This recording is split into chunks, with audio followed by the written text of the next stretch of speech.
सोलापूरसह संपूर्ण महाराष्ट्र व कर्नाटकात फलंदाजीत मंद्रुपचा चमकणारा एक अद्वितीय तारा आज निखळला।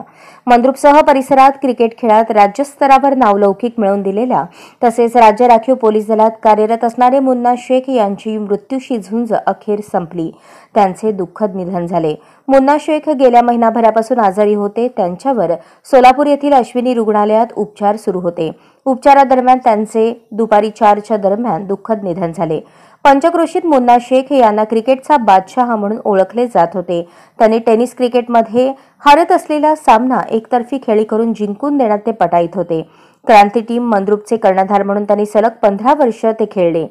त्यांच्या अचानक जाण्याने मंद्रुपसह टेनिस क्रिकेट प्रेमींवर दुःखाचा डोंगर कोसळला आहे। दक्षिण सोलापुरात परिसरात सर्वत्र हळहळ व्यक्त होत आहे। मुन्ना शेख यांना SRPF गट क्रमांक 10 तर्फे शासकीय शेवटची सलामी देण्यात आली। त्यानंतर त्यांच्या अंत्यविधीसाठी त्यांचे पार्थिव मंद्रुप या मूळ ठिकाणी पाठवण्यात आले। आजच स्मार्ट महाराष्ट्र न्यूज चॅनलला सबस्क्राइब करा।